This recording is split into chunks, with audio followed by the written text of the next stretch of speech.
So they're giving me what about a 2-minute warning, and we'll get started. I'm going to go ahead and put a message out to the folks that are waiting in the virtual waiting room that we'll be starting shortly.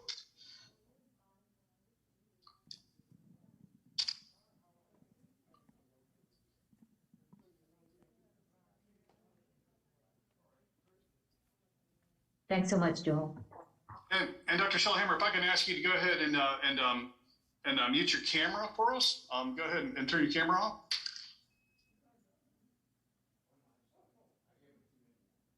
We can't hear you, sir, because you've got your microphone muted if you do have a question for him.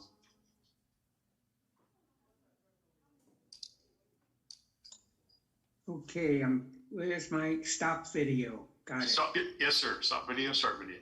There you go, sir. Thank you.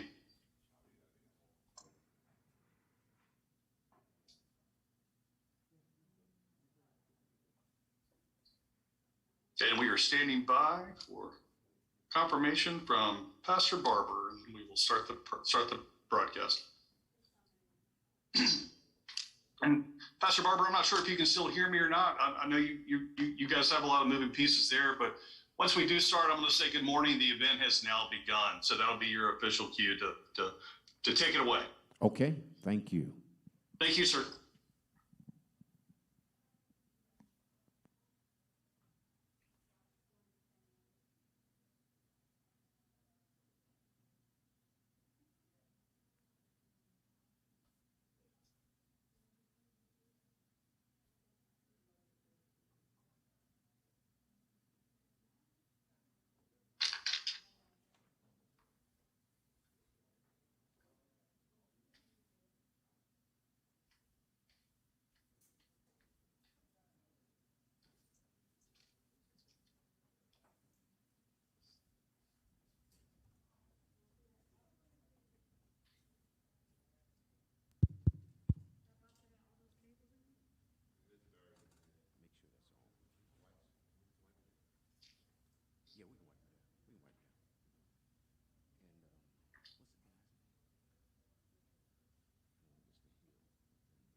All right, we are set to go.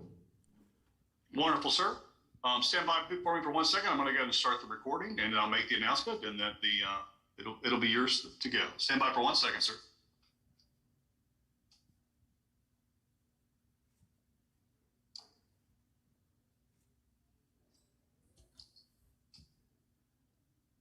Recording in progress. Good morning. The event has now begun. Good morning, everyone. My name is Jerome Barber, and I'm the pastor here at Six Mount Zion Baptist Temple, and we're so glad to be partnering together for this major movement in our area. So important, so critical. We are glad to be a part of the committee and the community, and we celebrate together. Special thanks to Mr. Charlie Hill, who thought it us great enough or good enough to be able to host this event, and we're looking forward to a great panel discussion, tremendous information, and most importantly, getting our men to understand how important early detection and early prevention for prostate screening is, and how critical it is. Now, there's no way, and I've already told Mr. Hill, And I guess because of the nature of the information that I am and continue to be. Matter of fact, I'm 62 now, and and this was back in the day, so I got my first one when I was 45, and have been keeping up with it. I do. My dad had a little bout with prostate cancer, and so I'm very sensitive to all of the numbers, and you got to check all those numbers and make sure you're going to your doctor and all those kinds of things. And those are things we're going to be talking about today. It's a privilege and pleasure to host this event. We look forward to working together more and more to get the information out. So what I'm going to do is turn it over. All my manners, my goodness, we got our mayor here with us, but he's going to bring greetings, and our vice mayor as well. But we're glad that you're here. We're glad that you're connecting with us now. What we did was actually pulled our Facebook Live in, Mr. Hill. So all of those who are connecting with us through Facebook Live are joining us as well for this great event. So thanks again, and we look forward to great information and great sharing this morning.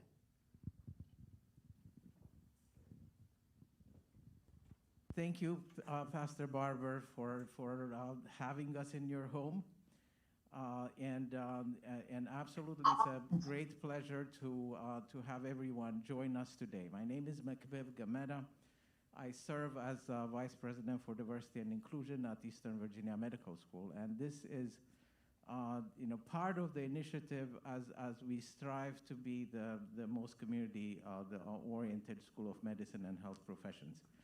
We are very happy to have brought together a coalition of partners on this effort to look at health disparities in cancer in our region, which is a critical area because we have huge challenges in that area. And this is the first of our series, which would focus on various cancer areas which affect our populations tremendously. And today we have screenings and education programs. Our partners on this journey include the healthcare systems in the area, Centera, Riverside, Bon Secours, the VCU, Massey Cancer Center, as well as Pastor Keith Jones of the Baptist Ministers Conference. And so we are putting together stakeholders that are going to actually look at in understanding the challenges and issues and in looking at solutions that are community-oriented, that are meaningful, so that we get screenings and education and prevention to save lives. I myself had actually a procedure coming next week, but I'm going to have it rescheduled. But these are the things that we all need to do: the testing and screening and prevention as people and men at risk. So I want to introduce, and I'm so happy to have Mr. Charlie Hill from the Hampton Roads Prostate Health Forum, who has partnered with us to kick off this event. And we're looking forward to more collaboration to really advance this critical area of care and to address these issues in our population. Thank you, and Mr. Charlie Hill, please join us.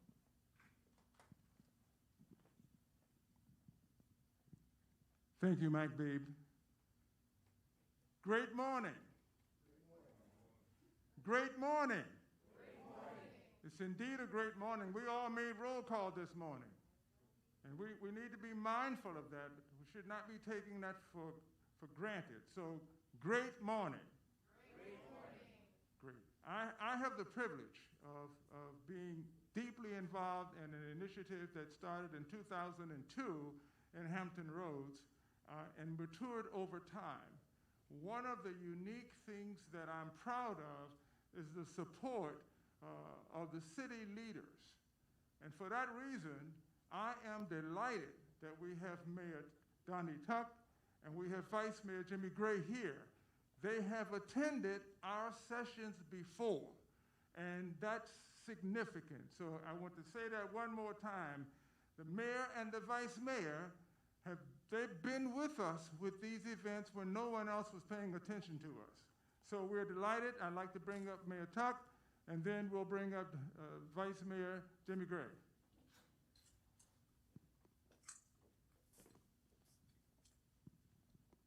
Good morning, and thank you certainly to Mr. Hill and to all your efforts as a prostate cancer warrior. And I think I've actually been attending the sessions for perhaps the last 10 years. And one of the things that has resonated with me, first of all, is the fact that among African-American males, I apologize for interrupting. We are not able to hear the mayor this morning. We were having some audio issues. you know, in the Zoom windows, they have you where you have yourself on mute, and I didn't press the button, and I was told beforehand about the button, so I apologize. Let me start over. I do want to congratulate Mr. Hill for his efforts as a prostate cancer warrior. I think I've been attending these sessions, these forums for the last 10 years, and the things that resonate with me, first of all, is that among African-American men, that our instances of prostate cancer are twice that of other populations. And not only that, our mortality rate is generally twice that of other populations. And we also have the highest rate of prostate cancer instances in Virginia. The other part of that is that in Virginia, they classify the rates, different cancer rates by health district. And in Hampton, I think we were in the top 5 as far as prostate cancer instances. Portsmouth is number 1 in the state in mortality due to prostate cancer. I have an older brother who was diagnosed with prostate cancer and treated starting about 5 years ago. So it is very personal with me. And again, from the forums that I've attended, what has resonated is that the earliest that we can detect prostate cancer and get treatment, the better our chances of survival. So I would like to not necessarily admonish, but I would implore mothers, wives, daughters, aunts, nieces, significant others to please encourage those men in your lives to have the regular tests and to try and get treatment as soon as possible, because it really is a matter of life and death. Thank you.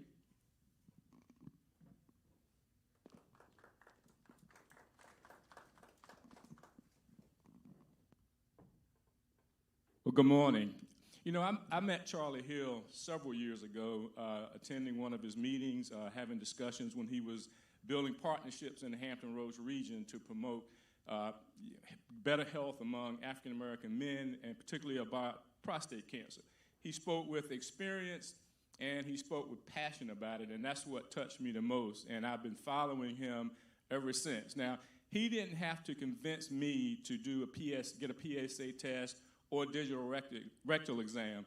I have been getting those tests through my career in the fire service because firefighters, because of the various toxins and so forth that they're exposed to in the work that we do, are at risk for certain cancers. And so we were required to have physicals annually, and through the years, a part of those physicals included a digital rectal exam. So it wasn't new to me. I've been getting them for years.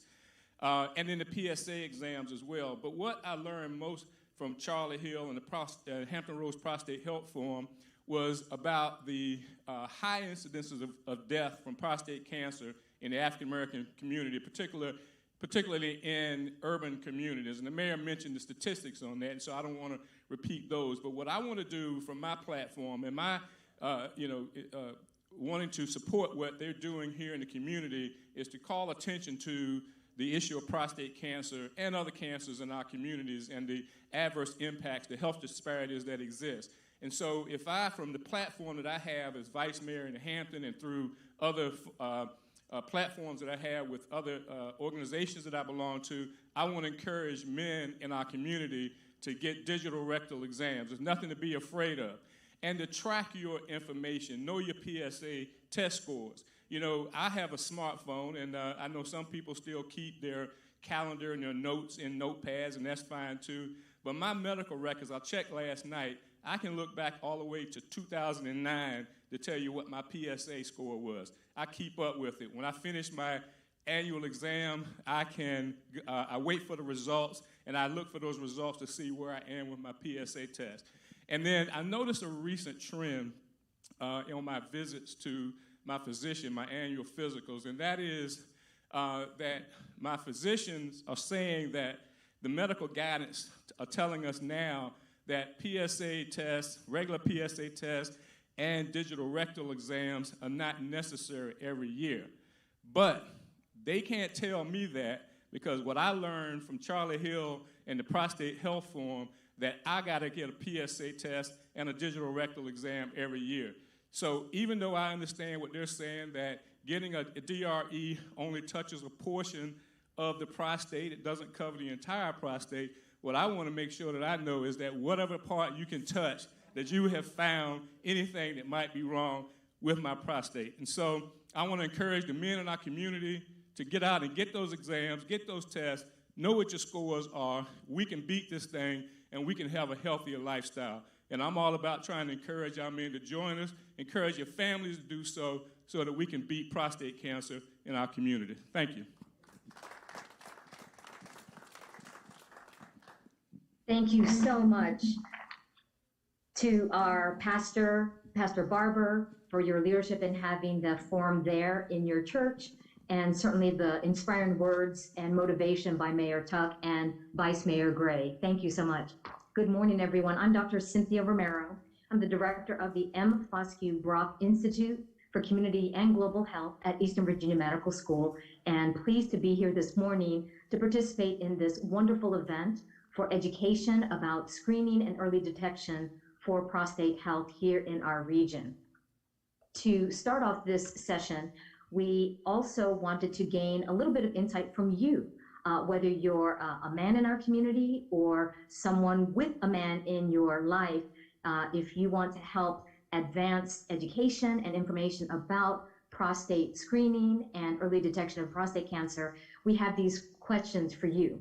So it'll be an electronic poll. So question number 1, and you're able to respond if you're connected to the platform. First question, and we'll have that posted there in a moment. And it is, have you had prostate cancer screening in the past? And you have the option to click yes, no, or not applicable.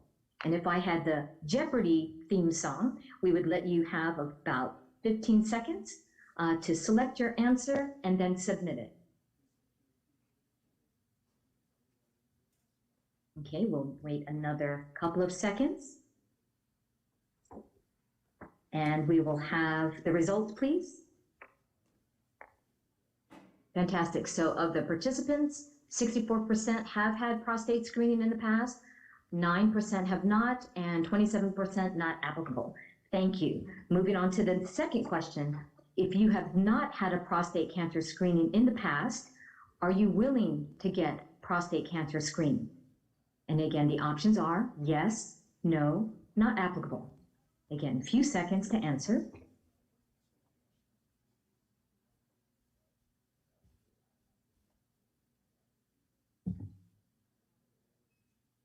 And can we have the results, please?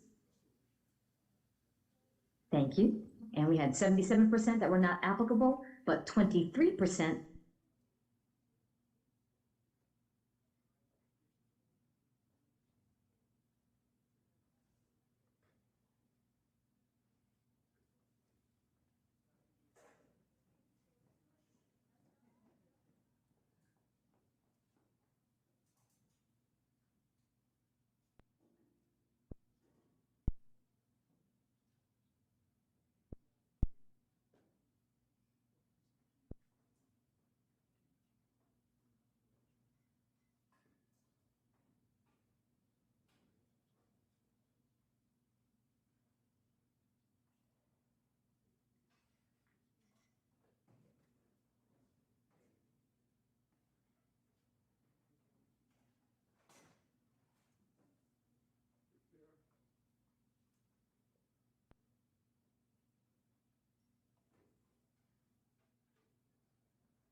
Maduro of Centera's Enterprise Analytics within Research Biostatistics and Health Equity, who helped prepare and assemble these slides.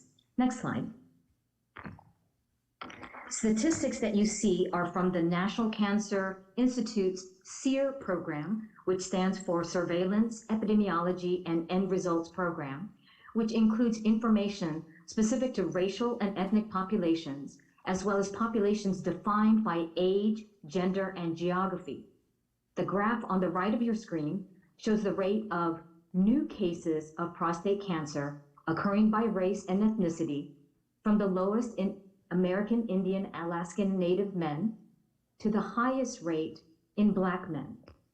Additionally, some key cancer incidence and mortality disparities in the United States include this fact. Although deaths from prostate cancer have dropped substantially in decades among all men, Black African American men are twice as likely as white men to die of prostate cancer. And they continue to have the highest prostate cancer mortality among all US population groups. Next slide.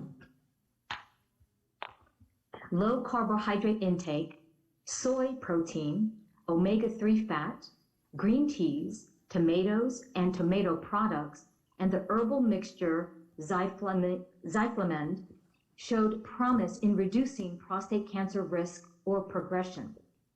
On the contrary, a high animal fat intake and a higher beta-carotene status may increase risk. A U-shaped relationship, or a certain amount is beneficial, but more could be harmful, may exist between folate, vitamin C, vitamin D, and calcium with prostate cancer risk. The conclusion? Despite the inconclusive findings, the potential for a role of dietary intake for the prevention and treatment of prostate cancer remains promising. Maintaining a healthy weight and following a healthy dietary pattern, including antioxidant-rich fruits and vegetables, reduced animal fat, and refined carbohydrates should be encouraged. Next slide. During 7 years of follow-up, 9,624 white men and 371 Black men developed prostate cancer. Among the white men, physical activity had no association with prostate cancer, regardless of the age period or activity intensity. Among Black men, engaging in 4 or more hours of moderate, vigorous intensity physical activity versus infrequent activity during the age range of 19 to 29 years was related to a 35% lower risk of prostate cancer. Additionally, frequent, moderate, and vigorous physical activity at the age range of 35 to 39 years was also potentially related to reduced prostate cancer risk. Next slide. Several genetic variants are more common in African American Black men and might explain some of the differences in incidence and outcome between African American Black men and non-Hispanic white men. In addition, a mutation in a prostate cancer tumor suppressor gene was reported to have a higher frequency among African American Black men, which may also explain the role of family history and African ancestry in increasing the risk of prostate cancer. Differences in microRNA regulation may also contribute to the observed increased aggressiveness of tumors among African American Black men. The tumor mutational landscape of African American Black men and Hispanic Latino men with prostate cancer needs to be better characterized and studied. Next slide. The excess burden of prostate cancer borne by African American Black men should be an urgent public health priority. Men of African descent have essentially been unrepresented in prostate-specific antigen, or PSA, screening trials but rigorous modeling studies carried out in 2017 have shown that PSA screening can yield greater mortality benefits for high-risk groups, especially African American Black men. Early detection remains paramount, and individuals can benefit from PSA-based screening as currently recommended by the United States Preventive Services Task Force.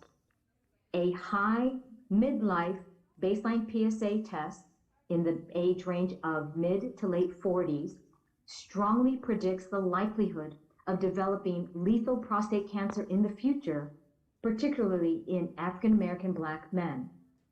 And conversely, a low value rarely leads to aggressive prostate cancer in the future and can therefore minimize the need for screening in low-risk men. However, early detection alone will not eliminate the disparities in prostate cancer. How the complex interplay between social factors such as racism and biology such as genomic differences and how those contribute to prostate cancer disparities has not yet been clearly elucidated. Access to and utilization of healthcare is a key factor in racial and ethnic disparities. For example, the reported overall lower incidence among American Indians and Alaskan Natives and Hispanics and Latinos might be explained by lower PSA screening rates compared with non-Hispanic white men and raising concerns about underdetection in these populations.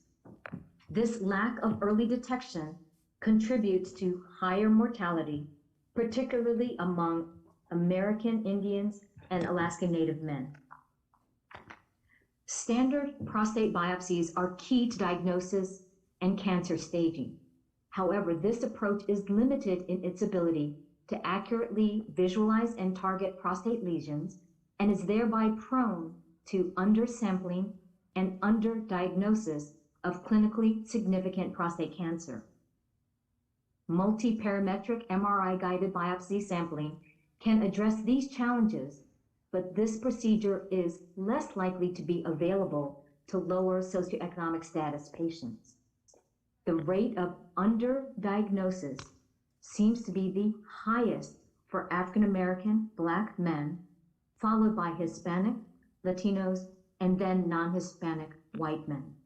Individuals from racial and ethnic minority populations and uninsured, under-resourced patients are more likely to experience delays in treatment compared to non-Hispanic white individuals and the treatment of African American Black men with high-risk aggressive prostate cancer likely to be less definitive. These disparities are the greatest in low-income communities. And furthermore, men from racial ethnic minority populations and those on a lower income reported worse bowel and urinary function and more sexual dysfunction than non-Hispanic white men after radical prostatectomy or radiation, which might reflect poor quality treatment and follow-up care, as well as the disadvantages prior to treatment. Given that most cases of prostate cancer are localized, adequate risk stratification at the time of biopsy is critical to avoid treatments that impact the quality of life and to ensure that aggressive tumors receive definitive treatment. Unfortunately, current risk stratification markers and risk models do not adequately represent diverse populations. Next slide. Again, these are the references that were alluded to in the presentation, and I thank you. And we launch now to our star-studded panel speakers. So we have before you 4 superstars of the prostate health arena. So we have Dr. Paul Shellhammer, a trusted physician who'd been practicing with Urology of Virginia for 47 years. He is a past president of the Society of Urological Oncology as well as the American Urological Association. He's a founding board member and current board member of the Hampton Roads Prostate Health Forum. Dr. Mark Fleming is vice president and co-founder of the Hampton Roads Prostate Health Forum. He has been elected as chair of the U.S. Oncology Joint Policy Board Executive Committee. He's been appointed to the American Society of Clinical Oncology's Communication Committee, providing the Society's formal scientific communication for genitourinary and committee issues. Dr. Julius Nalwide, he is the director of the George L. Wright Jr. Center for Biomedical Proteomics, associate professor of the Department of Microbiology and Molecular Cell Biology, focusing on the development of prostate cancer biomarkers in the Leroy T. Knowles Jr. Cancer Research Center at EVMS. And our friend and advocate, Mr. Charlie Hill, founding member of the Hampton Roads Prostate Health Forum. He is a prostate cancer warrior and survivor. He's a former vice rector and current member of the Virginia State University's Board of Visitors.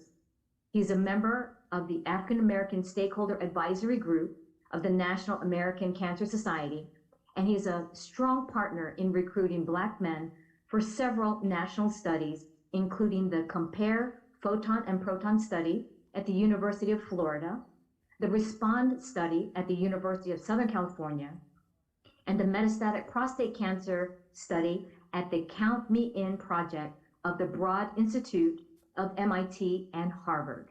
Let us start this panel with Dr. Paul Shellhammer, highlighting discussions about clinical trials. Dr. Shellhammer. Well, thank you so much for the introduction, Dr. Romero, and congratulations to you and Charlie Hill and all the technology to bring this information to us, to the participants, and allowing us to participate. So it's a privilege to do so. So my topic is clinical trials, and clinical trials as they pertain, as I'll mention in a few minutes, to PSA and screening. But let's look at clinical trials as an overview, because while they are the lifeblood of bringing information forward with regard to better treatments and better ways of dealing with disease, they are also viewed with some uncertainty and suspicion by many. And I can recognize that. The very word trial kind of makes you think of a courtroom, a judge, a crime, and perhaps guilt. So I think that automatically gets folks a little bit unsettled. Maybe test would be better. But let us just look at the power of clinical trials that come to you every day now over the past year with regard to the vaccine. And how did the vaccine become approved? Well, a large number, thousands, tens of thousands of individuals entered these trials, some of whom were given the vaccine, some of whom were given a saline injection, and then the outcome was incidence of the virus, the hospitalizations, and death. And we know the results of those important clinical trials. But you might say, why don't we just try something, see if it works, and then apply it? Why do we have to go through all of this kind of investigation and FDA overview? Well, indeed, our ancestors of hundreds and thousands of years ago just did that. So if someone had a fever, they put a cool compress on the forehead and on the body, and clearly it was beneficial. That was a clinical trial, but it was a very primitive one.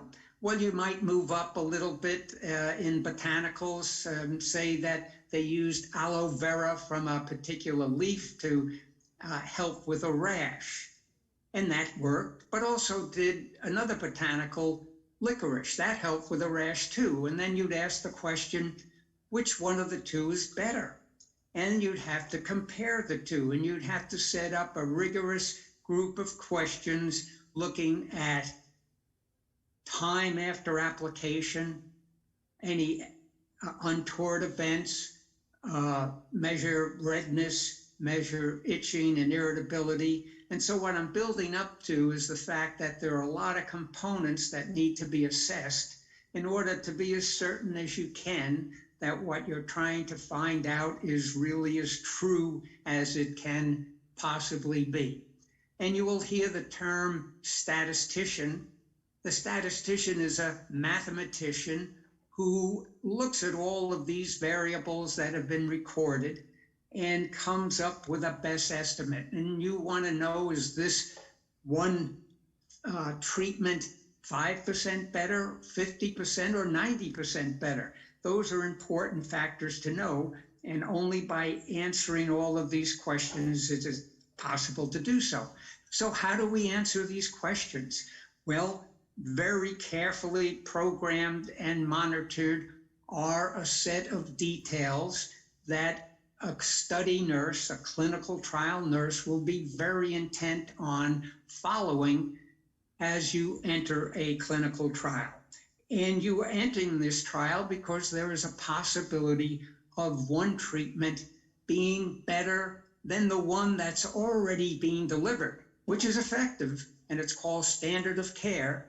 But we always are trying to improve on standard of care, and you will hear Dr. Mark Fleming give an overview of a number of improvements for prostate cancer where that's been possible. So when you enter a clinical trial, you can be assured that, one, all of the details and information have been carefully examined and overviewed by experts, people who have done this for a profession, people who have PhDs in this particular line of work. You can be assured that you will be told all the relevant information that's necessary, and you will also be assured and confident that if any time you change your mind during that clinical trial, you are absolutely able to withdraw from the trial without any penalty or any judgment. So saying that, why would you enter a clinical trial? Well, for the possibility of obtaining a treatment that might be better, for the care that you will receive, because it's very necessary to be precise to the nth degree, so your study nurse is going to follow you very carefully. And there's that altruistic societal benefit that if perhaps this doesn't benefit you directly, it'll benefit others, maybe your children, maybe your grandchildren. So having given you that brief overview, I want to then spend the last 3 or 4 minutes on the important clinical trial having to do with PSA and screening. That's okay. And this screening concept is, as mentioned by Dr. Romero, the effort to find an abnormality or a problem before it becomes evident to you, because that is in the way it can be more directly and successfully treated. So when you think about it, screening occurs lots of times in the doctor's office and you're not even aware of it. So the ENT doctor will look in your mouth to see if there are any lumps or sores. You get a chest x-ray to make sure there are no abnormalities on the chest x-ray. You see a dermatologist who'll scan your skin for any abnormalities. So those are all efforts at screening. Now, with regard to prostate cancer, we have two very critical aspects. One is, you've heard from the mayor and the vice mayor, the DRE, the digital rectal examination, which feels the prostate, and more importantly now, a blood test called prostate-specific antigen, or PSA, which you've heard about repetitively. So what was done to bring the PSA to the forefront with regard to a clinical trial? We had to go to Europe, not we, but the medical community went to Europe, because in Europe, PSA was not available as it was in the US 15 years ago. And so 250,000 men could be divided up into men who had a PSA test and men who didn't. They were followed precisely, as I mentioned, a clinical trial would. And after 15 long years, So this is not a Johnny on the spot determination. This is a long program of follow-up. After 15 years, it was found that men who had PSA had a lower death rate from prostate cancer. So that was extraordinarily powerful information. But there were subdivisions of necessity and concern, and I'll just mention some of them briefly. One of them is not all men benefited. So men in their 70s, for instance, did. Why is that? Well, men in their 70s have heart disease, diabetes, hypertension, a number of things that will cause death before prostate cancer ever would. So you couldn't make a judgment on the value of PSA. On the other aspect, it was also determined that men with higher risk factors would be more, it would be a more valuable test because they were more likely to suffer prostate cancer circumstances and disability in the future. So my time is running out. I'm saying to you, and you will hear this repeated, that we now have a test that can screen for prostate cancer.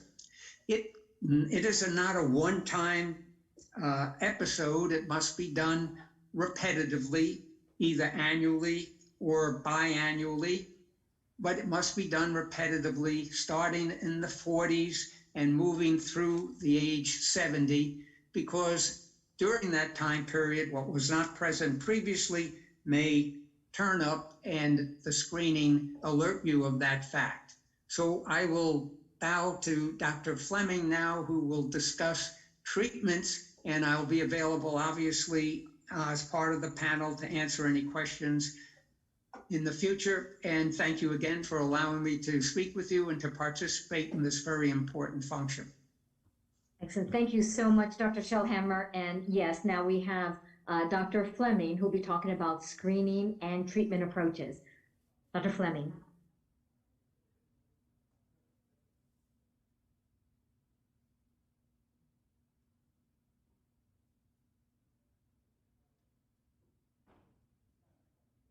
And Dr. Fleming, we are not hearing your audio at the moment. Can you hear me now? Good morning. Yes, good morning. Thank you, Dr. Fleming. And my video is stopped by, but I will begin speaking. So next slide, please. So what I wanted to talk about, I will not talk about screening.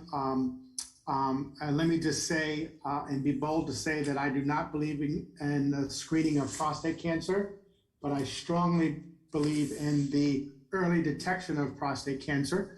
And in my mind, that early detection implies an educated man who wishes to undergo and understands the risks and benefits, and given their other medical conditions. So I believe very strongly in the early detection of prostate cancer, but I don't believe in the, quote, screening of prostate cancer. But that discussion can happen in 10 minutes. So what this is here is the prostate cancer clinical states model. I'm a medical oncologist, so I actually treat all spectrums of the disease. With clinically localized disease, which the goal of the treatment is curative. About 2/3 of men are cured of their prostate cancer, but unfortunately, there is a high percentage of men whose disease recurs, what we call the rising PSA non-castrate state. To what was alluded to earlier, men who get the early detection of prostate cancer early on have better outcomes than those who do not. And so strongly advocate men moving forward with the early detection of prostate cancer through tests like the PSA as well as the digital rectal exam. As a medical oncologist, I unfortunately deal with the end stages of disease, and metastatic castrate-resistant prostate cancer is where I often treat patients. Next slide. So when we look at the landscape in 2021 of prostate cancer, the prostate cancer landscape is rapidly evolving. So we now can break men down into, if the disease returns, into what we call hormone-sensitive disease, if they have metastasis, The most common place for prostate cancer to spread to is the bone. 80% of the time when prostate cancer spreads, it spreads to the bone. The other sites of disease can be the lymph nodes, and in more serious cases, the liver or the lung. And what this slide depicts is the FDA approved, or the soon to be FDA approved drug for prostate cancer, and the sequence that we typically kind of consider. We are now getting much more sophisticated in our ability to treat prostate cancer, and I'm going to be talking about PSMA, which stands for prostate-specific membrane antigen, which is now both a target for both diagnosis as well as therapeutics. And also, I'll touch upon the importance of genetic or genomic testing in prostate cancer, because we now have treatments that target that. Next slide, please. So this slide basically looks at that physicians and researchers looking at very sophisticated ways to understand the complexity of prostate cancer. This is kind of a diagrammic depiction of the prostate cancer membrane and how we go about attacking it, and all of those pathways that are involved in order to find the most effective treatment. So that's the importance, to echo Dr. Schellheimer's point, of the importance of clinical trials. Next slide, please. So the purpose of this slide, and I saw an interesting comment regarding the MRI of the pelvis should be a public health issue, but the reality that our imaging techniques are getting better. And so I would suggest that MRI of the pelvis can be good for looking at localized disease. However, our imaging studies are getting much better. On the left panel, you see a traditional bone scan. And let me just say that that bone scan is negative, that it does not have any evidence of metastasis. This is the same patient getting 3 different tests. One, a bone scan, and so we would say that he does not have metastatic disease. In the middle panel of the slide is what's called sodium fluconavine PET scans, known commercially as an Axumin PET scan.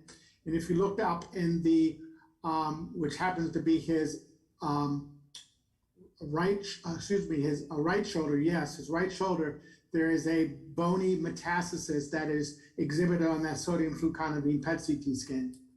But if you look at the next panel, the PSMA PET scan, which is now FDA approved, it is a much more sensitive test, and we see more sites of disease, those black spots above the liver, and also that shoulder region shows that this patient has more sites of disease. And as the tests, the sensitivity and specificity of tests improve, they will get better. These happen through clinical trials and research. We had the privilege at Virginia Oncology Associates doing a clinical trial of PSMA PET CT scans, and we were able to find sites of disease with men with very low levels of PSA from that perspective. Next slide, please. You need to click it a couple times because there's a next slide. Perfect. So to add to the landscape of in 2021, we now have improved imaging. The Fluconavine F18 PET scan, also known as an Axumin PET scan, which has been FDA approved for suspected prostate cancer recurrence based upon an elevated PSA following prior treatment. So getting to the chat question regarding MRIs, this is not an FDA approved because we need to show a clinical trial showing the utility and the benefit of Fluconavine F18 PET scans for men with localized disease. But if men who have had localized treatment for prostate cancer, including surgery, radiation surgery, whether that be standard radiation therapy or proton therapy, Fluconavine PET scans are approved. The piflufolastat F18 PSMA PET scan was recently approved in the past few months. with suspected metastasis who are candidates for initial definitive therapy with suspected recurrence based on an elevated PSA level. And so this test will be utilized actually as a treatment option with the likely soon to be approved treatment lutetium, which is listed on my slide as PSMA 177 Lu PSMA 617, which is a very exciting technology. When we added this treatment, which is a kind of a liquid radiation treatment, when you add it to standard of care for men who had received prior chemotherapy and when men who had been on first-line therapy. Next slide, please. So when I look at the big breakthroughs that are coming along in prostate cancer, the big breakthroughs are, one, looking at genomic testing for both local and advanced disease. So a man who is diagnosed with prostate cancer, genomic testing, doing genetic, both germline mutational testing, as well as somatic mutational testing is proving to be increasingly important. And advanced disease, where I tend to treat patients with it's recurred, genomic testing and understanding the pathways is absolutely essential. And as well as the prostate-specific membrane antigen assay, now both used as a diagnostic and a therapeutic target, with PSMA imaging superior to conventional imaging by about 27%, and with the PSMA therapeutics targets coming soon with the VISION trial. Next slide. This should be my last slide. And so for men with, we should consider germline testing in any man who has high risk disease. By the way, there was an allusion to PSA testing for low risk disease, but African American men do not fit low risk. So by definition, they are high risk disease. So typical guidelines do not incorporate African American men to be able to provide great guidance. And that's why we suggest African American men especially get early detection of prostate cancer, likely at the age of 40, to begin testing for the prostate cancer. But germline testing, we now know about 10% of men, 11.8% of men with advanced disease have some type of germline mutation, and now that we have targets for them.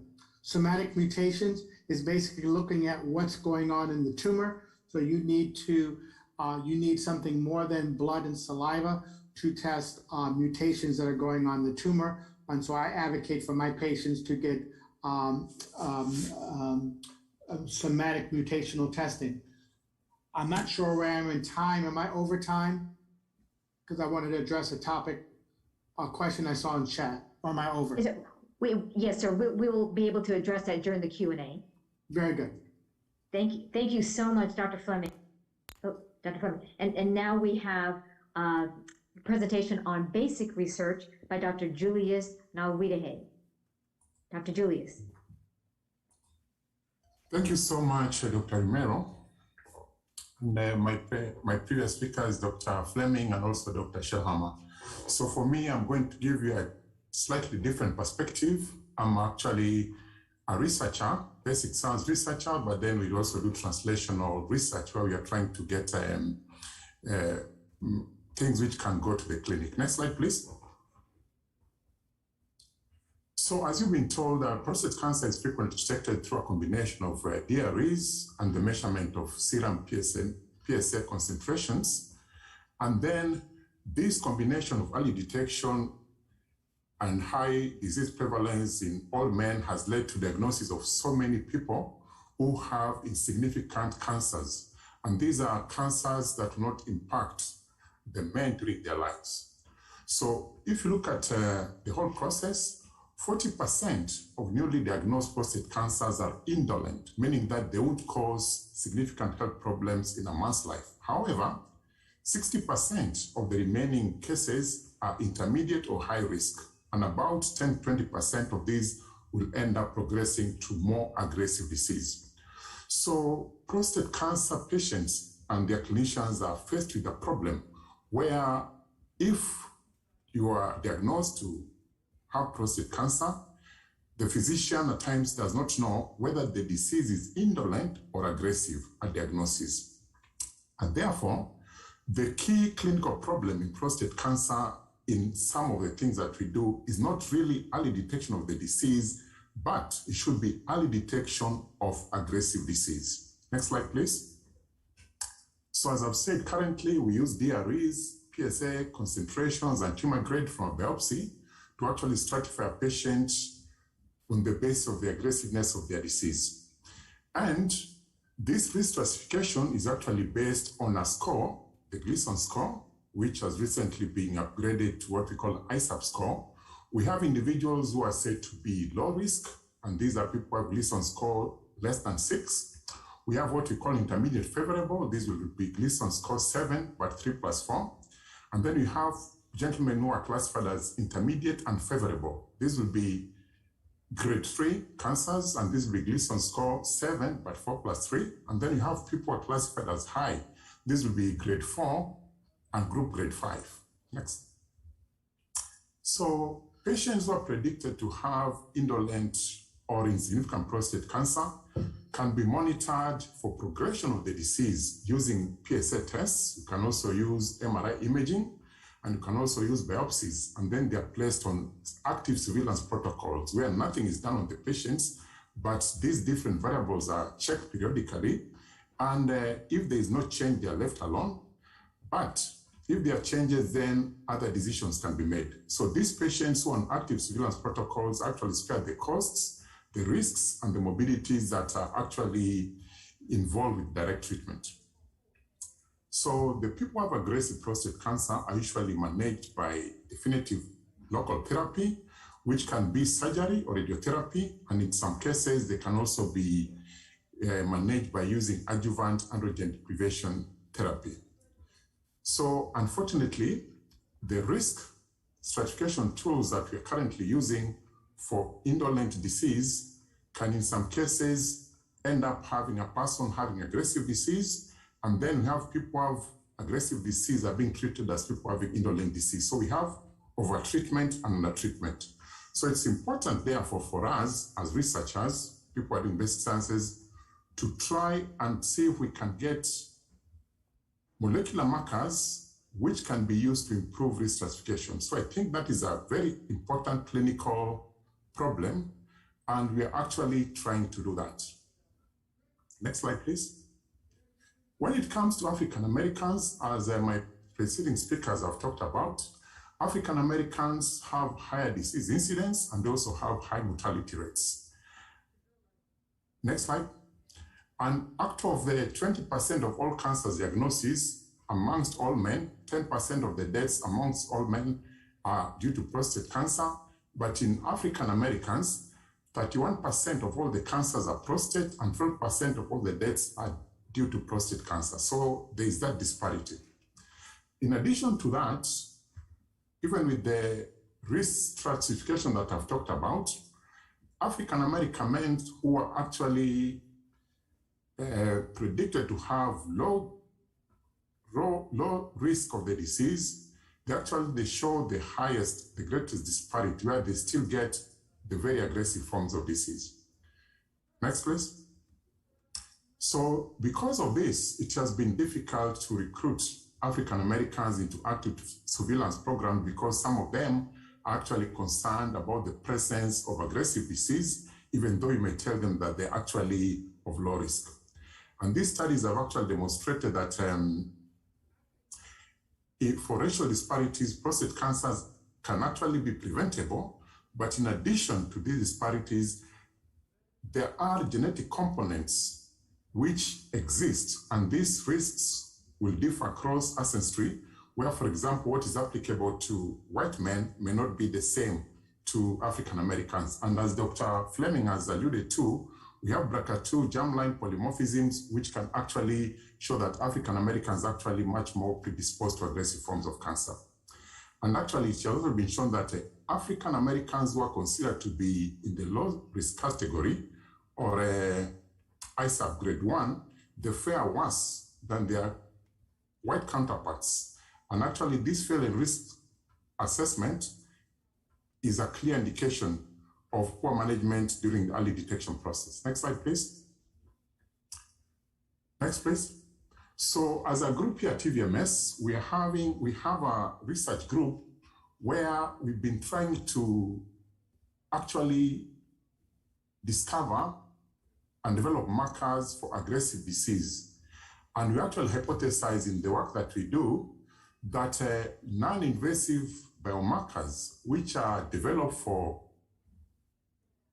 European, Americans, or Caucasian ancestry people, these biomarkers will not be effective in men of the African American ancestry.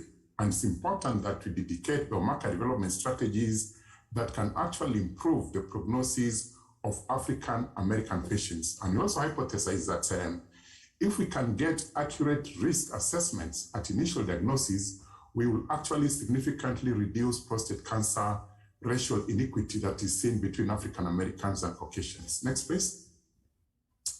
For the last 5 or 6 years, we've had a big grant from the NIH. We are part of what we call the Early Detection Research Network, and our labs here at TVMS are what we call a biomarker development laboratory. And we have a biorepository here at TVMS, where through the early initiation work of Dr. Paul Shellhammer, we've actually accumulated a lot of tissue samples from African Americans, Caucasians, and we know the disease outcomes from these patients. So what we've done is that we've used what we call proteogenomics analysis, where we look at the proteins and also the genetic components of these individuals, and we analyze and identify molecules that are differentially expressed in these patient populations, and again, comparing African Americans versus Caucasians, and also tissues from individuals who have high risk, low risk, and intermediate risk.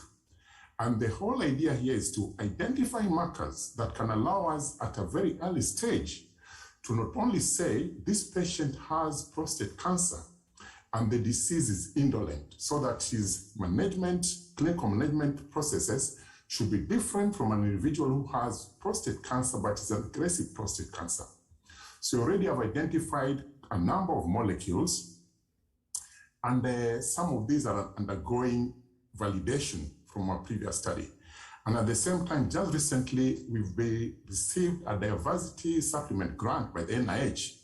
And for this work, we are supposed to specifically focus on African Americans. And we've started this work, where from our biorepository, we have tissue samples and urine samples from 330 African Americans, and some of them have Gleason grade 6, others have Gleason grade 7. So Gleason grade 6 should be low risk, and Gleason grade 7 should be intermediate risk. And we're comparing these tissues to see if at all we have molecules that are differentially expressed in these two different categories. And we're planning to develop these as biomarkers. And we're also looking at tissue samples from patients who previously were having low risk, group grade 1, but then upon prostatectomy, we are seeing them being upgraded.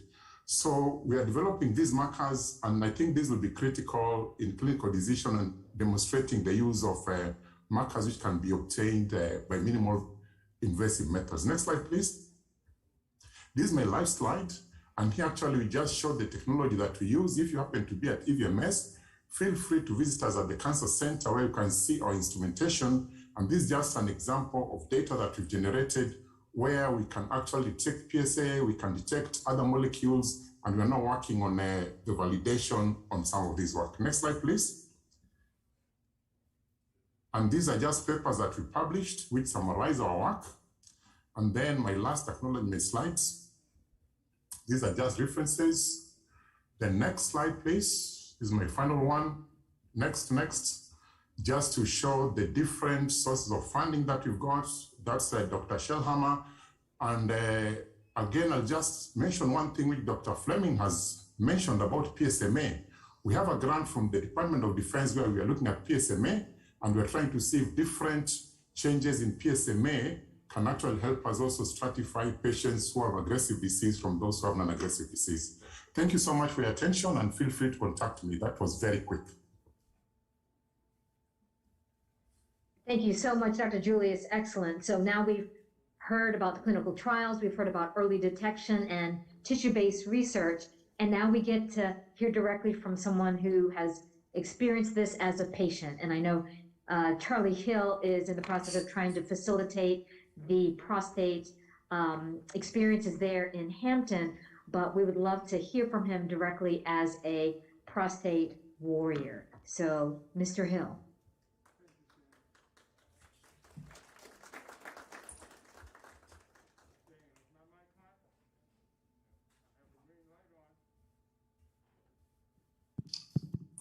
If we could ask Mr. Hill's camera and microphone to be unmuted. Daniel, did you hear that? And as we're waiting for Okay, Mr. Hill to hop on, again, thank you to those who have already entered comments and questions into the chat function. For those of you who haven't yet, if you think of something that you would like to express, or I have a question for our wonderful panelists, please put that into the chat and we will address it momentarily. There's Mr. Hill. Thank you, Cyn. Let me just say, to follow Dr. Romero, Dr. Shelhammer, Dr. Fleming, and Dr. Julian is a heck of a task. It's a heck of a lift. So I'm going to take a different approach, and certainly the focus is on the perspective of the patient. But there's something, and I'm so sorry the students left because I want them to be in here. Fran, would you ask those students to come back in? Okay. One of the things that we need to certainly become more comfortable with, and that is Black people live sicker and die younger than any other racial group in America. Black people live sicker and die younger than any other racial group in America. And it does not have to be. Our focus is on prostate cancer because that's an area certainly that I'm deeply interested in, but we can go deep on many of the other areas. I'm just reminded that all of us are somewhat familiar with family references of, oh, he or she has sugar, diabetes, or he or she or he has little pressure, high blood pressure, okay? Or she or he is, big boned. Another way of saying the person is obese or heavy. Now we call this disparities. Black folk, we have been familiar with this for a very long time. And I want us to connect the dots. As a patient, I'll tell you, the more I've learned, the better I became as a patient. And one of the things as a patient that I'd like to emphasize is the importance of treating both the disease and the cancer, or the disease and the problem. And we have to demand that as patients. We have to expect that the providers address what's really going on there. And the more we learn and the more attention that is given to those facts, I think the better the outcome. We have a little term that we use in the Hampton Roads Prostate Health Forum, and it's called prehab. I've been wrestling with that for 10 years now. Prehab is a takeoff on what we commonly know as rehab, and we know that rehabilitation is often recommended to improve outcomes after you've had surgery or some other thing. Well, why not prehab? Why not do the things before you're diagnosed? Why not do the things before you're diagnosed, like eating right, exercising, all of the things that we know will make a positive difference. We don't have to get permission to do that. We just simply have to do that. So for all of my folk who want to talk about disparities, please introduce and emphasize the importance of prehab. I was diagnosed with prostate cancer in 2002, and I get to stand up here before you and talk. I was diagnosed with lymphoma, primary lymphoma, in 2011, and I get to stand up here before you. I have progressive heart disease with one heart attack, and I get to stand up here in front of you. Now, this didn't just happen by accident, and we all know that God had a heavy hand and continues to have a hand in there, but God also expects me to do some things that make a difference. And I invite everybody who's listening and who's looking to understand that. And I'm glad the nursing students have come back, because I want you to hear this, ladies, and I'm glad you're all ladies at this point, because I think with prostate cancer, when we win this battle, it will be because more women have engaged. More women have engaged, and they've helped their fathers and their brothers and their husbands and their boyfriends and all of those things. And ladies, I would want you to be sure that you make these connections. And this is what I said when you were going out. Black folk live sicker and die younger than any other racial group in America. Black folk live sicker and die younger than any other racial group in America. Now, the prehab simply says, do those things that are already recommended. Check your weight, check what you eat. Do the exercise piece. Do all of those things, and you can get better outcomes even if you're diagnosed with cancer. That's the beauty. If you did those prehab things, even if you are diagnosed, you have the benefit of better outcomes.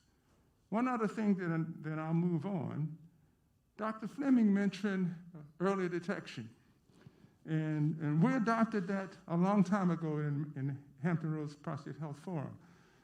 We put aside screening with the full understanding that thousands and thousands of people who are trained in healthcare get used to the word of screening, okay? What we wanted to do is introduce the importance of awareness and education. And screening does not automatically convey that. We want people to know. And with prostate cancer, you have to know, you have to understand that you can do something about this. And that just doesn't come with showing up to get a PSA test or showing up to get a digital rectalogram. That is why we say early detection. It's not a cute way to deal with it, because we know simply that people need to understand, be aware and understand. Let me just tell you one closing comment and show you the difference. I know a man, or knew a man, who was diagnosed with prostate cancer at age 60. He died a couple of years ago at age 100 from prostate cancer, at 100. Now, what happened in his case? He was treated successfully when he was first diagnosed. He had the great fortune of having a daughter who was a nurse, and she knew what to do and what to say. It's not an automatic death sentence if you're diagnosed early enough to be successfully treated. And my request is all of you who have leanings toward healthcare, and you're going to be doctors and pharmacists and nurses, et cetera, please don't lose sight of the importance of treating the patient and the disease. You may get considerably better outcomes. And that's certainly what we're expecting with this initiative. I'll close. 40757 is our very, very ambitious campaign to touch every single person who is breathing and who's awake with prostate cancer information and motivation and inspiration to do some things that will make a difference, not just for that man, but for people who are close to him. And it's even as simple as wearing a mask. I'll tell you, you know why I wear a mask? Because I don't want to die right now, okay? That's why I wear it. You already know my case. 2 primary cancers, failing heart. I have a severely compromised immune system. And I don't care what you think about wearing masks. I'll just tell you, I do it because I don't want to die. And I wish I could say I'm not concerned about you, but when you show up and you don't have a mask, and no one in here is in here, because we insisted that you don't come in here unless you wear a mask. But we need to be clear about that in talking with people. We need to be very clear. And if you want to use my words, fine. I don't want to die, so would you wear a mask so I can stay around a little bit longer? So now we'll get to the fun part of the talk. And Cyn, I don't know how much time you have to work with, but I'm going to sit down now and let you take it or bring it home. Thank you so much, Charlie. And again, let's give Charlie and all of our panelists a virtual applause. I mean, fantastic information, great inspiration. And now we just have a quick opportunity to address some of the questions. As we look at the chat, again, fantastic thoughts. Let me go here and show some of the questions here. Again, want to thank, first of all the great shout outs. Mr. Hill, if you could see that there were several comments that were saying that, in particular, it was saying that when you I'm sorry, Terrence was saying that Charlie Hill is a true prostate cancer warrior beyond compare, a true giant in this critically important health disparities war, and just fantastic support for everything that you were saying, Charlie. I'm sure we would all be on our feet if we were there with you in person. Then we saw the follow-up of quoting you that Black people live sicker and die younger than any other group in America, you know, quoted by Charlie Hill. This is a call to action to PhDs and MDs, and they will continue to tell all colleagues and family and friends every day. And just affirmation about prehab. All researchers and students must always quote Charlie Hill.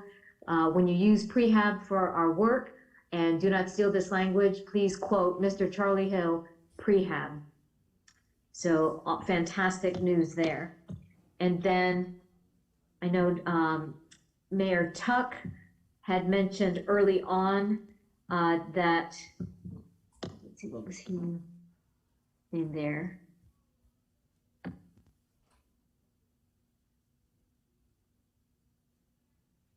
Yeah, so Mayor Tuck was asking, how do you detect without screening? And is this a difference in terminology? So Dr. Fleming, I know you had already responded, but if you would mind responding for the group.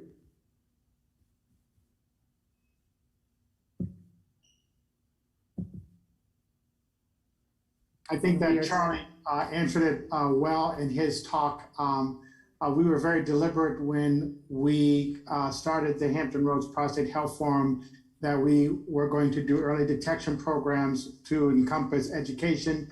And so we're deliberate in using the word early detection as opposed to screening from that standpoint. So I think Charlie answered it very well from that standpoint. I did want to address Mr. Fenazi's question. I just saw come up in chat. What are the differences in outcomes? Let me make sure I have it. So what are the differences in terms of outcomes when you're talking about prostatectomy versus radiation? Well, with the analogy I use is what I call the pizza analogy. And the pizza analogy is that if you were to walk into a Pizza Hut and ask 100 people who walked out of Pizza Hut, what's the best pizza?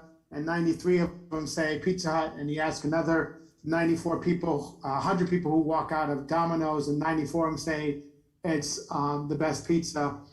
Does that answer your question, what's the best pizza? And the answer to that question, a statistician would know, is no, because there's bias within that group. And so the reality is, as opposed to saying, quote, what's the best treatment, it's what's the best treatment for you. And so when I counsel patients, I say that you have to look at the best treatment for you, and that you're not making a difference in a choice between a Mercedes and a Yugo. You're basically looking at a Mercedes and a Lexus. So you're looking at very, very good, effective strategies, and you're splitting hairs in terms of which one is better. And they have never been compared directly, nor will they ever be compared directly because people don't choose to be randomized. So as opposed to looking at what's the best outcome, look at the best outcome for you, depending upon your lifestyle and your comorbidities from that standpoint. And that's what makes that answering that question so difficult. Absolutely. Thank you so much, Dr. Fleming. I want to also make note that early on in the chat, Pastor Jones made a poignant statement when he said the key to detection and care has to be trust in and access to healthcare entities. So I know many of us would agree with that. Then Chinedu Okala stated that MRI of the pelvis must be encouraged for African American men. This should be a public policy. I'm a living example of that, and I know Dr. Fleming had mentioned that as well.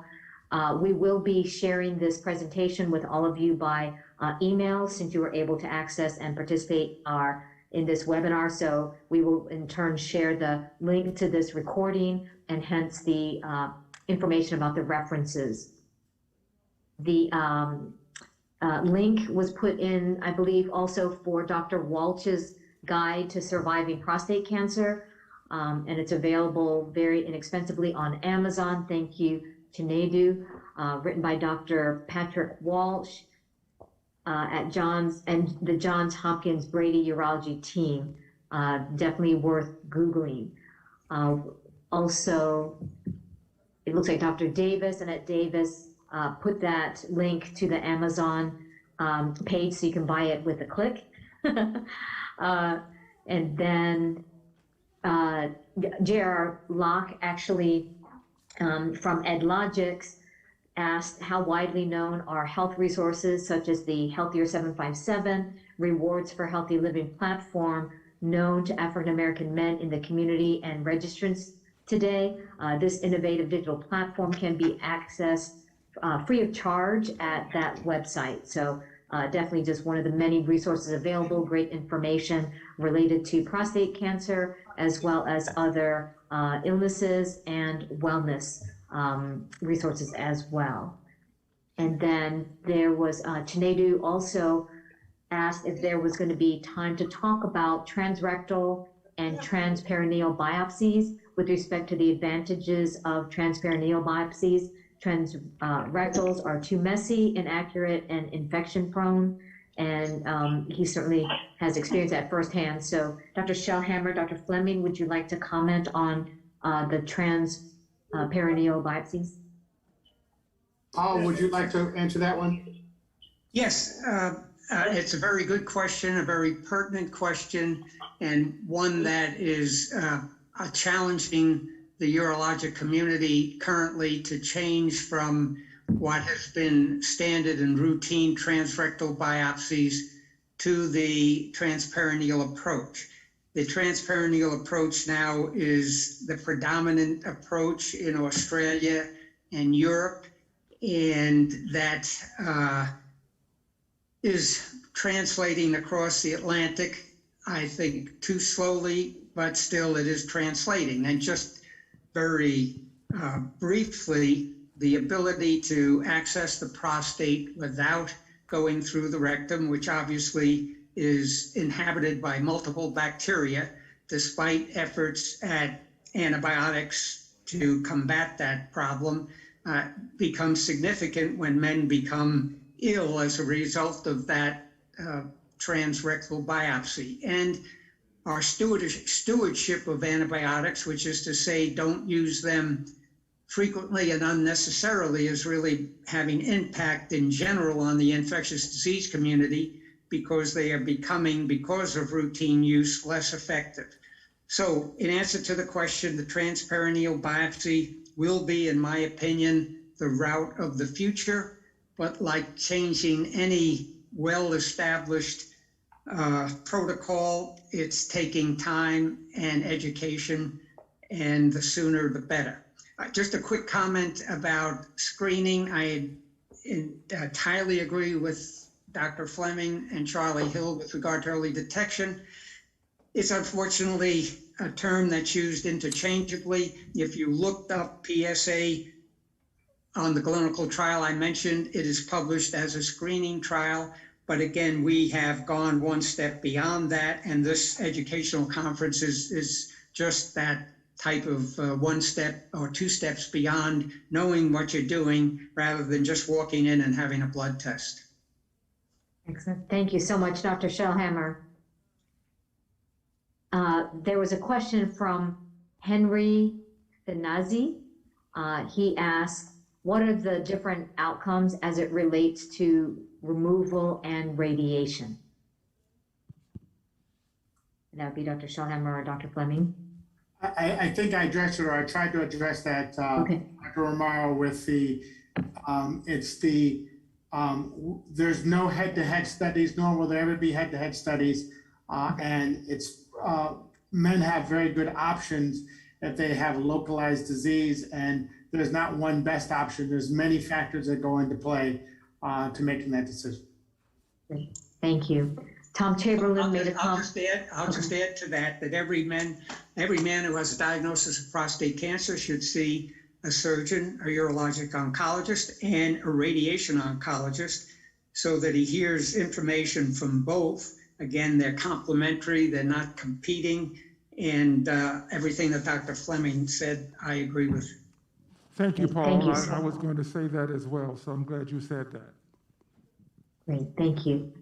You And can also do medical oncologists as well, too. yes, Tom Chamberlain made the comment, Charlie Hill, your prehab message is brilliant, and your comments about women are key to addressing this problem are so important. Thank you for your visionary work and leadership in our community. Also, quote, God expects me to do some things to make a difference is also a key concept. Education is key. So thank you, Tom Chamberlain. Emmanuel Chestnut says, thank you so much, Mr. Hill. I've never met you, but I feel that I know you. Quote, saving lives and salvaging dreams. Thank you. And J.R. Locke asks, while individual churches have cancer awareness and screening programs, is there an opportunity to have a faith-based cancer awareness day to unite all churches in Virginia to sponsor an event on the same day? And let's see, Charlie, is this something that you've been thinking about through the Hampton Roads Prostate Health Forum? Absolutely. We'd love to do that. One of the challenges that we face currently is that so many churches are hesitant or reluctant to open the doors or reopen the doors because of the virus. So, but I think it's a wonderful idea. We'd like to do that. There's no question about that, because our goal in this 24-month campaign is to touch every single person in Hampton Roads who may be interested. We know that there's about 100,000 black men in Hampton Roads who are about the age 40 to 45, okay? If we could reach 100,000 black men who are about 40 or 45 and get them into whatever educational needs, testing and exams, if we can get that, we can significantly impact, I believe, the disparity issue as it relates to prostate cancer. Have you ever wondered what would happen if a black man and a white man were examined, diagnosed the same day, and treated the same way, what the outcome would be? Okay? Think about that. Because most black men are diagnosed too late. All right, so the outcome is not very good. There are 3.1 million prostate cancer survivors in the United States. 3.1 million. Most of those are white men, because the black men are dead.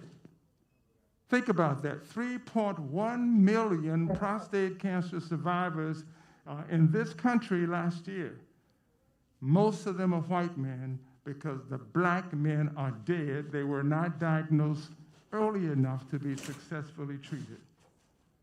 Early detection saves lives, and it's real. You're looking at one. Early detection saves lives. Absolutely.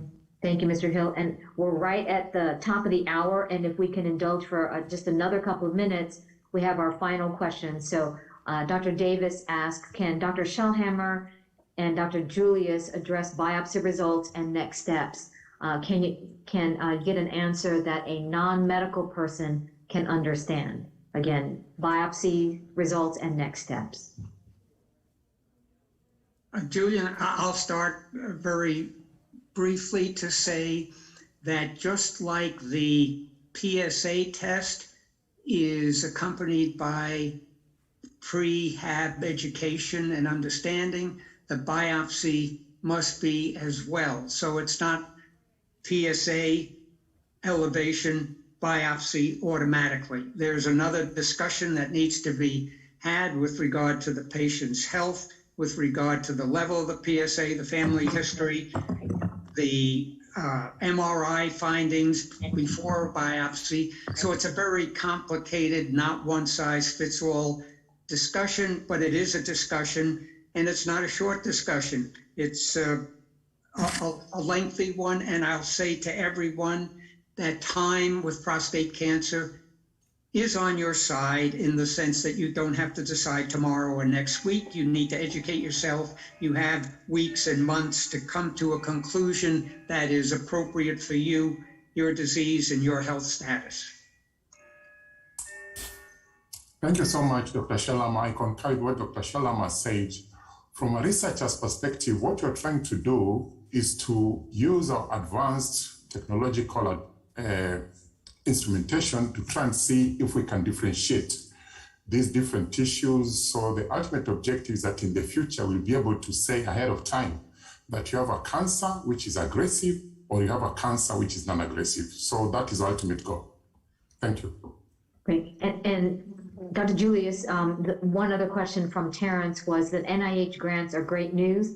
Can the doctor talk or elaborate a bit further on the urinalysis study at EVMS, if you wouldn't mind addressing that? So the most important resource that we have at EVMS is our biorepository. And also the fact that Dr. Shelhammer and his colleague, Dr. Wright, had the good thought of starting to collect samples for us. So from this good resource, we are at a very good strength because compared to other research institutions all over the country, our area has a lot of African Americans. And one of the important things why we are getting these grants is because we have a good African American population. Unlike other places where a patient will go to Fred Hutchinson, will go to Hopkins, get treatment there, come back home, here at EVMS, our patients are from the community, and we have the ability of getting longitudinal samples from them. So what we're doing is that we're using what we call proteomics, where we are analyzing proteins, and we're using what we call genomics to analyze urine samples and tissue samples. And in these prospective studies, we already know the outcomes for these patients, and what we're doing is that we are trying to identify molecules which in the future can be developed to tell patients early and also non-invasively in urine samples that you have prostate cancer and it is aggressive, or you have prostate cancer, it's non-aggressive, and then the treatment options that will be offered by Dr. Shelhammer, Dr. Fleming, will be much more focused based on your real condition. Thank you. Excellent. Thank you, Dr. Julius. And Dr. Cynthia Burwell noted in the chat that the Norfolk State University Center of Minority Health Disparities can work with the Metro and Tidewater Baptist associations to help facilitate getting the churches together to sponsor something like this. Pastor Keith Jones is the president of this. So if we can just flash up the last and final slide that has the evaluation QRS code on there, and just want to simply say thank you all so very much, all our panelists, all our guest speakers, all those who put this program together at EVMS, the Brock Institute. Thank you so very much, everyone. We will actually keep this live line open in case others have questions that we did not address. But please, if you could participate in the survey, just show your tablet or your phone to the QRS or the QR code that's on the screen. It'll pop you straight to the link of the survey. And we just appreciate your feedback, especially as we plan some future events. Again, thank you so much, everyone. Please remember that saving lives is critical for all of us. It is all of our roles to protect each other, and early detection and treatment are critical. Thank you so much, and again, have a great day. For those of you, again, who are still here, please do continue to put questions or comments in the chat.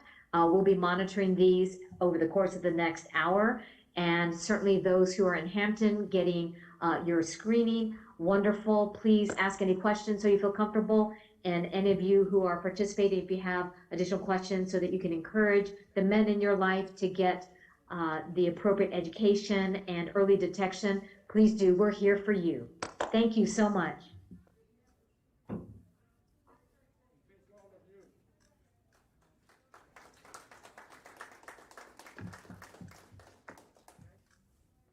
Fantastic. So Daniel there in Hampton, I anticipate that you are still going to be available to help ask for any questions.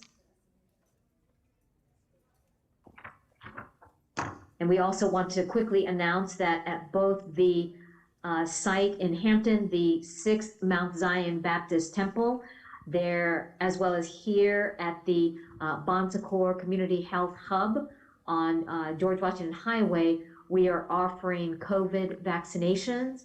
Again, a great public health effort to help protect ourselves and each other, especially those who might be at high risk. Please consider getting a vaccination. We know that Hampton University students are helping there in Hampton, and we have our EVMS students helping here in Portsmouth. All of them are available to ask or to have you ask any questions related to COVID-19 or the vaccine itself. So again, please do. There are some healthy snacks and birthday cakes supporting the effort of the Hampton Roads Prostate Health Forum, acknowledging the birthday as a great landmark or moment to consider the early detection of prostate cancer. So please take advantage of that. And again, please do ask questions if you have anything that we could offer to you to provide some connection to the education that we provided, and certainly to help you and your community feel more comfortable having this type of education facilitate action to actually get early detection. So thank you all. Thank you, Terrence. And again, for our panelists, we certainly welcome you to stay on the line as long as you can, but we certainly recognize some of your other conflicts that you have. But again, thank you so much to our wonderful, wonderful panelists.